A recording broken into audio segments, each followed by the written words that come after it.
Old High German pronunciation, long vowels. Let's get right to it. So the following is from an Old High German primer by Joseph Wright and an introduction to the study of Old High German by Lionel Armitage. So links to these textbooks are in the description below, where you can read these textbooks yourselves. All right. So moving on. Note that not all scholars agree on the same pronunciation for Old High German, like the way they'll describe it would be different, as well as they're coming from different viewpoints. For example, Joseph Wright comes from a background of Old English.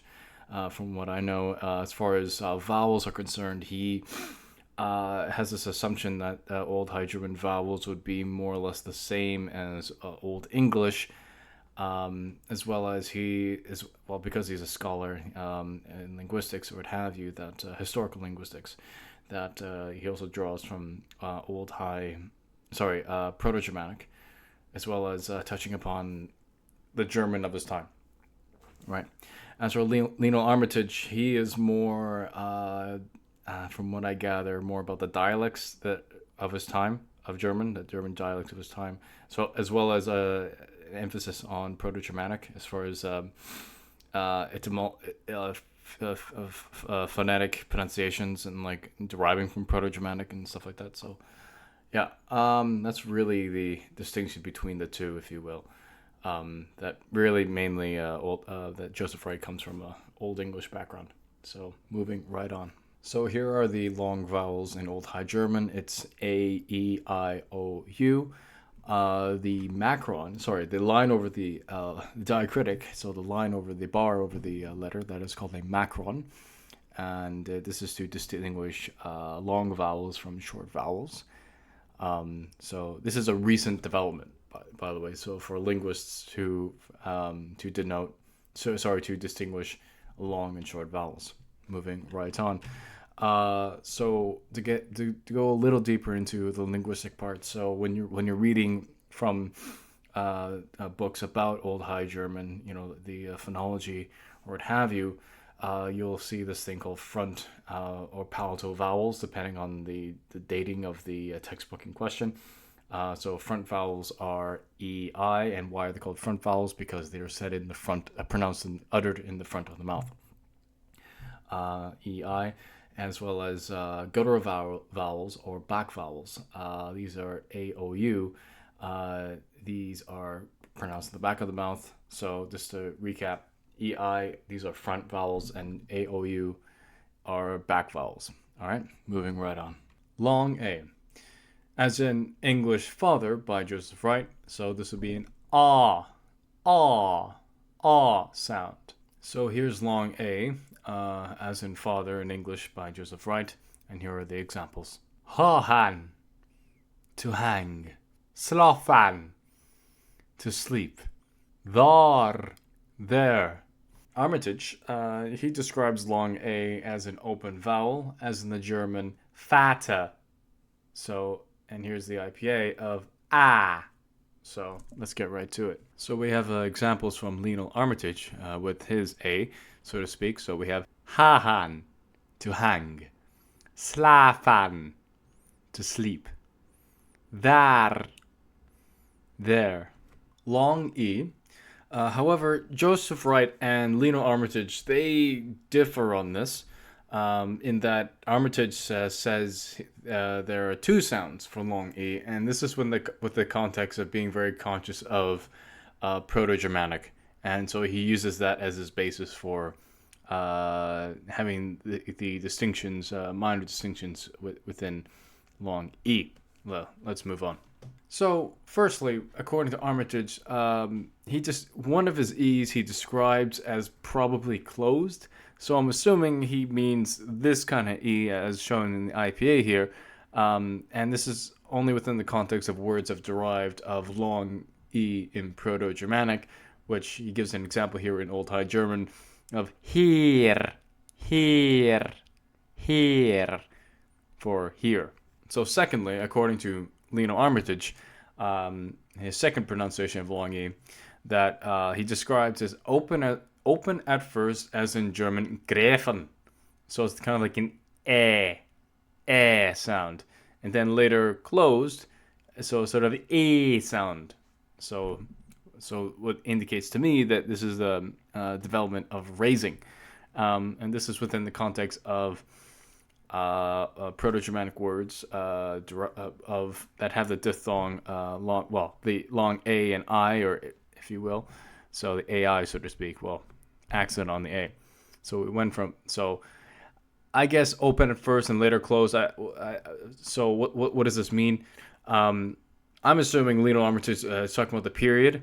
So perhaps early Old High German had the pronunciation, and then later raised into e.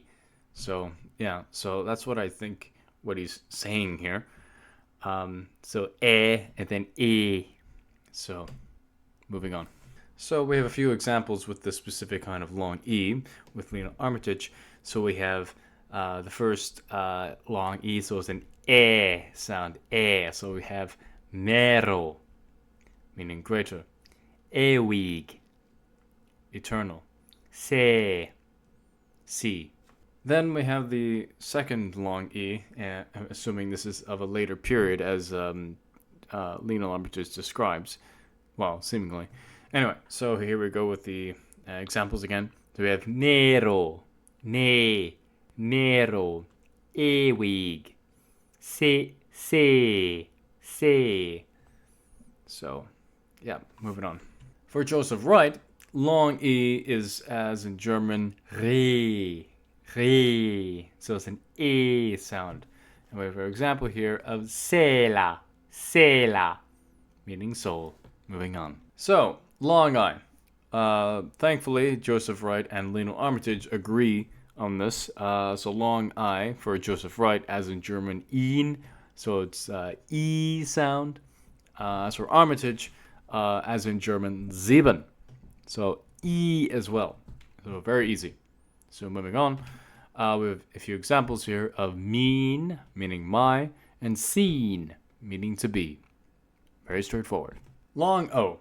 Armitage and Joseph Wright differ on this, in that Armitage says long O has two sounds. Again, this is Armitage being more conscious of Proto-Germanic, if you will. So yeah, let's get into it. So for Joseph Wright, long O, as in German, so O. I have an example here of hoch, meaning high.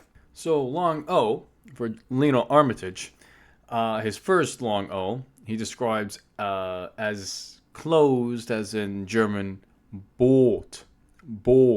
Again, like the German so O. And this is in relation to Proto-Germanic long O. And he gives a few examples here of gut.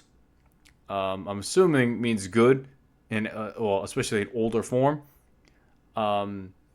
Unfortunately, Armitage in his textbook doesn't give what these words mean, so I'm just going off by mental speculation of what they could mean. I'm assuming this is an older form. And then we have Buch, assuming means book, but a really old, but an older form. So the point is that Lionel Armitage's first long O sound is, as in German, Boot. So like the German so, O. Secondly, long O for Lionel Armitage in his second pronunciation. This is in relation with the Proto-Germanic sound ow. Open at first, then closed. I'm assuming he's talking about the period first, so early Old High German, as opposed in contrast to later Old High German. So, and given that he describes as open at first, I'm assuming he means like an aw sound, and then later o sound. So our first sound with the examples is aw. So horen, aw, horen, to hear, los, meaning loose, but of character.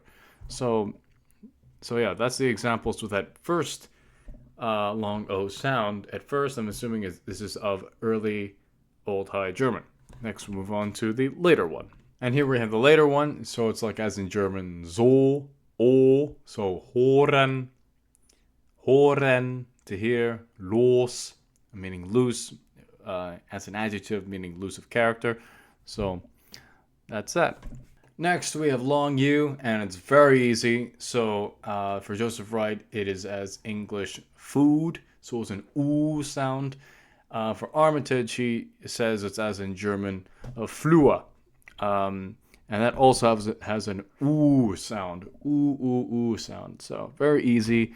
And we have two words here. We have hus, meaning house, and we have du, which later became du, which is singular u, or to literally translate it in English, thou. All right?